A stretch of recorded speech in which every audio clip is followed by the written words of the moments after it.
O Evangelho nos conta que perto do lugar em que Jesus foi crucificado havia um jardim, um lugar florido, bonito, bem cuidado, e um túmulo escavado na rocha.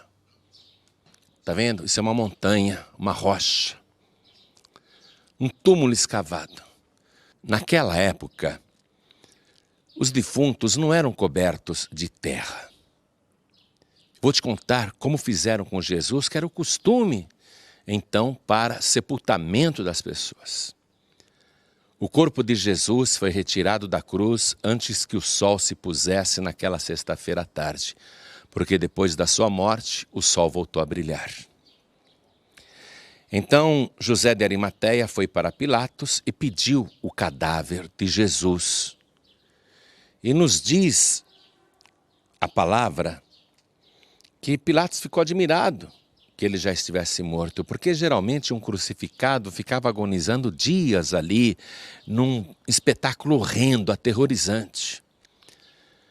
E Pilatos pediu para o centurião se certificar se Jesus realmente tinha morrido, que aí ele entregaria o cadáver para José de Arimateia. E foi um soldado romano lá e enfiou a lança no lado de Jesus e saiu sangue e água. Já expliquei que o sangue é a expiação, pagamento da dívida, e a água é a purificação. Então, tiraram o corpo de Jesus da cruz e estavam ali José de Arimateia e Nicodemos. E eles lavaram o cadáver que estava ainda todo manchado de sangue, tinto de vermelho. E lavaram com aquela mistura perfumada de mirra e aloés. E depois enfaixaram o corpo dele, envolvendo com lençóis, cobriram todo o corpo. E amarraram as pontas dos lençóis. E na cabeça, enrolaram um lenço e enfaixaram a cabeça dele e deram um nó. Era assim que eles faziam. Aí banhavam aquelas ataduras, né?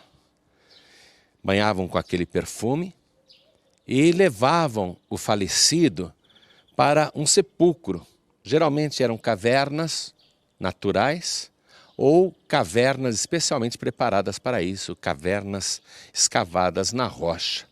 E no caso de Jesus, ele não tinha nenhum túmulo para ser sepultado. O túmulo pertencia a José de Arimateia, que era um homem rico. José de Arimateia tinha mandado escavar o túmulo para ele mesmo, para o dia que ele morresse. Mas quando ele viu aquele nazareno morto, que não tinha nenhuma vaga no cemitério, José de Arimateia, compadecido, e sendo ele, em secreto, discípulo de Jesus, ele deu o túmulo que havia preparado para si mesmo, ele deu para Jesus. Então, Jesus, com o corpo todo enfaixado por lençóis e o rosto todo enrolado por lenços, teve o seu corpo trazido para este lugar, o sepulcro, perto do lugar da crucificação, onde havia um jardim. Eu creio que era este o local. Veja o que fizeram.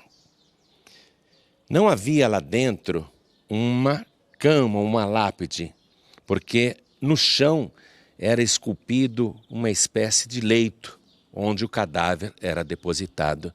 Então eu quero que agora você entre comigo no túmulo de Jesus. Venha.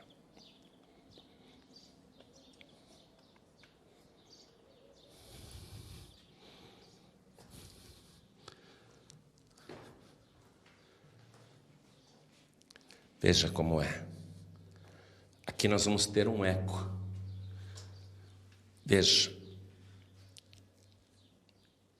Escavado na rocha, com um leito esculpido no chão. Aqui foi colocado o cadáver de Jesus. E tudo isso foi feito numa grande correria. E logo em seguida, José de Arimateia e Nicodemos se retiraram, porque a sexta-feira estava acabando e ia começar o sábado. E eles rolaram aqui na entrada do sepulcro uma pedra redonda, uma pedra enorme. Veja, essa pedra, ela corria no chão por canaletas. E como a sexta-feira estava acabando e para o judeu o sábado começa com o pôr do sol, José de Arimateia e Nicodemos, sendo judeus, se retiraram daqui. E os inimigos de Jesus foram até Pilatos e disseram: Senhor, a gente se lembra que aquele enganador, enquanto estava vivo, disse que iria ressuscitar no terceiro dia. Coloque guardas protegendo o sepulcro, para que não aconteça que os seus discípulos se dirijam ao cemitério à noite, roubem o cadáver e saiam dizendo para o povo que ele ressuscitou. Aí o Pilatos, que já estava cansado daquela história, disse: a guarda está aí, podem levar. E eles colocaram aqui 2 guardas, um de cada lado. Foi a missão mais idiota dada aos valorosos legionários romanos. Soldados fortes, armados, para guardar um defunto. E eu diria também que foi a missão mais inútil, a prevenção mais desnecessária já feita por um exército. Mas os inimigos de Jesus ainda fizeram o seguinte: não basta só os soldados aqui, vamos lacrar esta pedra. E eles então violaram o Shabá, o descanso, e colocaram uma grande quantidade de argila, de argamassa, para chumbar aquela pedra redonda na entrada, para que ninguém retirasse a pedra. E os soldados romanos ficaram ali. Naquela sexta-feira, aí trocavam os turnos, vinham outros soldados, ou seja, fizeram um plantão ininterrupto, dia e noite, para impedir, primeiro, que alguém viesse pegar o defunto e roubar o cadáver, e para impedir também que o defunto saísse dali. Então, no sábado, os guardas romanos se revezaram aqui, em plantão, em vigília, guardando o sepulcro. Só precisavam guardar 3 dias. Porque se passassem os 3 dias sem que ele ressuscitasse, então tudo bem, não precisaria mais haver guarda nenhuma. Então eles ficaram aqui o sábado inteiro, sábado a noite inteira, aí começou o domingo. Na verdade, o primeiro dia da semana, porque naquela época não se chamava domingo. E no primeiro dia da semana, os guardas estavam aqui de plantão, era ainda escuro, tudo escuro, e de repente uma luz surgiu no meio da escuridão e foi aumentando, aumentando. E foi se aproximando. E um guarda comentou com o outro: o que é isso? E eles já ficaram tremendo, achando que podia ser uma estrela cadente. Mas não era uma estrela cadente. Era um anjo de Deus que estava descendo do céu. E o Evangelho diz que o seu aspecto era como de um relâmpago, brilhante. E ele desceu e os guardas ficaram apavorados. Aí aquele anjo tocou na pedra e a pedra começou a se mover sozinha. E os guardas, contemplando tudo isso, ficaram aterrorizados. E o anjo sentou-se sobre a pedra e aconteceu um terremoto.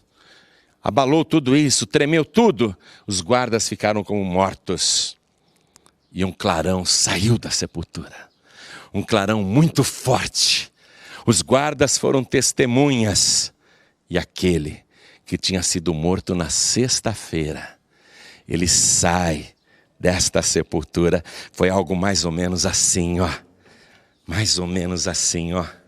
Olha, aquele domingo ainda de manhã, ainda escuro, aquele que estava morto saiu. O anjo o reverenciou e os guardas se recuperaram e saíram correndo desesperados e foram contar para os inimigos de Jesus: olha, a gente estava de plantão ali e aconteceu assim, assim, assim.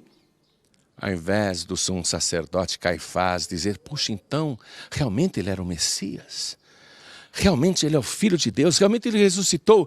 Ao invés de Caifás correr para o cemitério e se ajoelhar diante de Jesus, ele reuniu o sinédrio, a mais alta corte de Israel, a mesma que condenou Jesus, e eles fizeram uma coleta, uma vaquinha ali entre eles, uma oferta generosa. Juntaram muito dinheiro e deram para os 2 guardas romanos: ó, não contem nada para ninguém. Digam que enquanto vocês dormiam, os discípulos vieram e roubaram o cadáver. E os guardas, recebendo o dinheiro, divulgaram essa falsa história, que os judeus acreditam nela até hoje. Ou seja, muito dinheiro foi dado para patrocinar a mentira.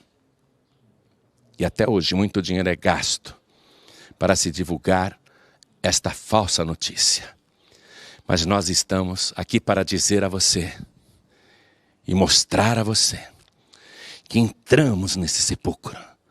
Lá não tem restos mortais. Lá não há nenhuma célula, nada. Porque aquele que estava morto ressuscitou. Tem nas mãos as chaves da morte e do inferno e está vivo pelos séculos dos séculos. Amém. Sua colaboração pode significar a diferença entre a vida e a morte. Leve a palavra de Deus através das antenas de rádio e TV para todo o mundo. Torne-se um pregador do telhado. Saiba mais sobre esse compromisso ligando para 0 operadora 11 2875 5133 ou acesse pregadoresdotelhado.org.br. Pregadores do Telhado, comunicação a serviço da vida.